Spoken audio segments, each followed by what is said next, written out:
Hi! This is the Kelly and Katie show. Thanks for waiting for me. I'm sorry, that's Katie. Hi. This is the Kelly and Katie show.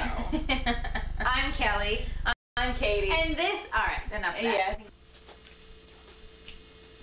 And now is the portion in our show we're going to read some viewer mail. Our first letter of the day. Go ahead.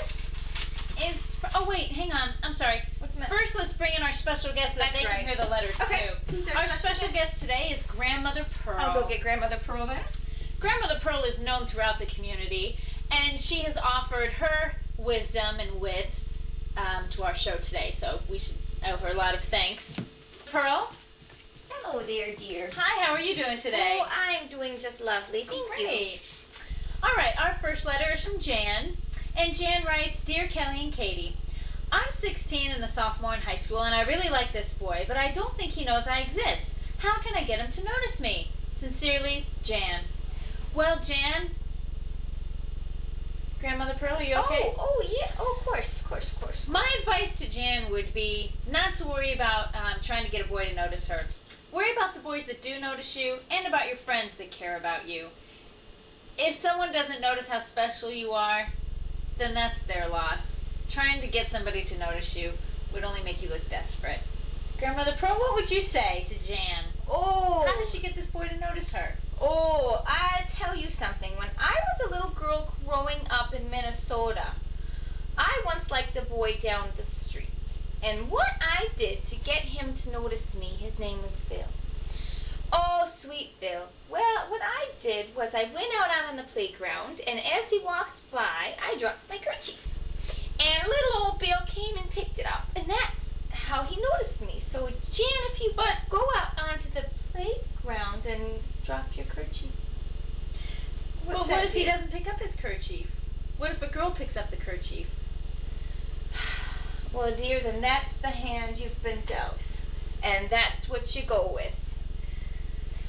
I tell you, though, my corns today are just killing me. You'd think after 2 years they'd get better, but oh, Thank you, Grandmother Pearl, for your advice. Oh, Thank boy, you very I need much. to use the John. Okay, good.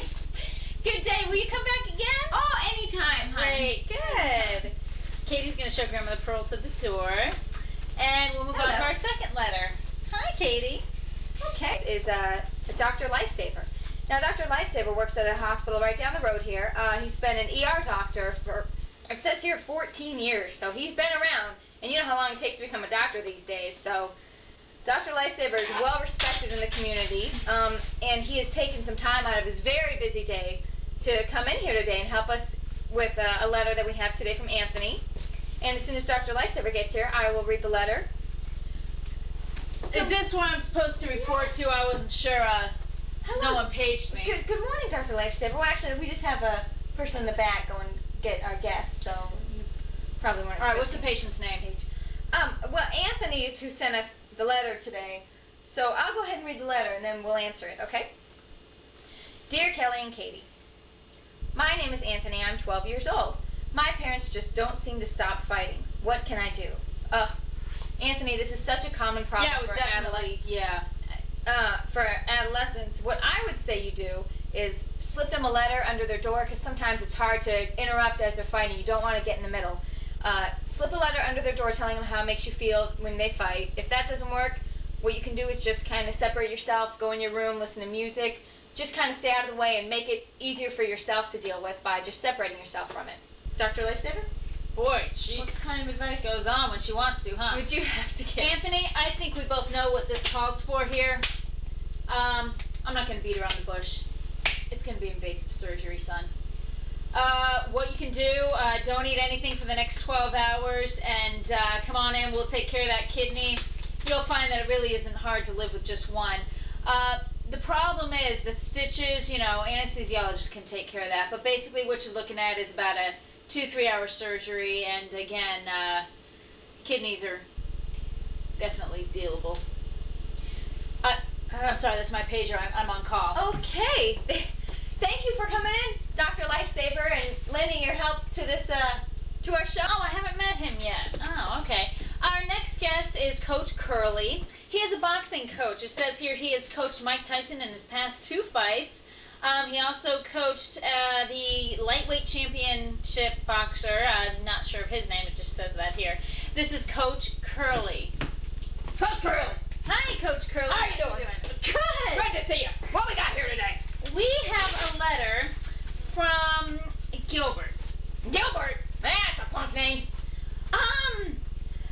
Gilbert writes, Dear Kelly and Katie, my friend wants me to smoke because he says everyone's doing it and it's cool. That's not cool. I'm not done with the letter yet, Coach Curly. Smoking's not cool. I know I'll that keep you on the team. probably is not the right thing to do, but I don't know what to tell him. Sincerely, Gilbert. Well, Gilbert, let me tell you something. Actually, I'm supposed to be the first one. Oh, sure. What I would say is don't worry about what your friend says. Drop him and find some friends that don't like to smoke. What makes someone cool is standing up for what you believe in. You go, Gilbert. Oh, that's just some baloney. Gilbert, let me talk to you face to face, man to man here. Are you a big guy? Are you a small little runt? Let me tell you what you need to do there, Gilbert. Your punk friends that want to smoke, they're not cool. You're cool if you don't want to smoke. What you gotta do, you gotta go up to your friend, get him a sneak attack from behind. You get him an elbow chokehold, then you throw him down to the ground, give him an elbow to the stomach, elbow to the stomach, another elbow to the stomach, give him an elbow to the stomach. How about another elbow to the stomach? Coach That's all you gotta do. That's all we have time for today. Thank you, Coach Curly. Oh! Sorry. She's alright, just ignore her. Coach Curly. Okay. People around back there. I know. Man, I'm telling you. And it just goes to show. Goes to show. Yeah, we don't know what it goes to show, but Right. it certainly does Something. go to show. If my hair's messed up, you should have just. It's from a girl named Catherine, and she's upset. She doesn't know how to deal with her older sister that Actually, always. I don't know. You didn't read that correctly. Her older sister always It's Catherine Ann, you see. corrects her. Go ahead, I'm sorry. Catherine Ann, of course. Well, Catherine. Hurry up, you're going a little slow. I can understand what it's like to have an older sister that corrects you. It might have started when you were a young child and she didn't like the way you wore your clothes. Maybe she thought you should tuck in your shirt. Then it started building up as you got into middle school. You couldn't get on the bus at the right time. You didn't do that right. You couldn't play the piano right. You couldn't do any of the sports right. And then in high school, your boyfriends weren't good enough. Who you went to the prom with was never good enough. What you chose to wear to the prom was Katie, never good enough. I think we should be talking about Catherine. Oh, that's right.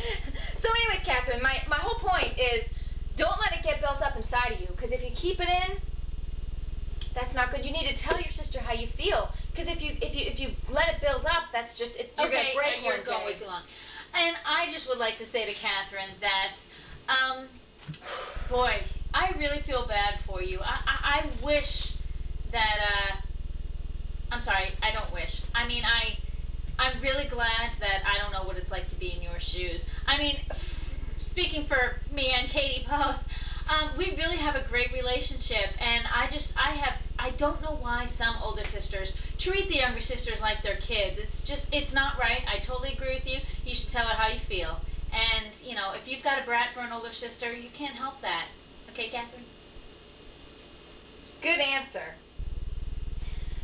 Okay. Our next letter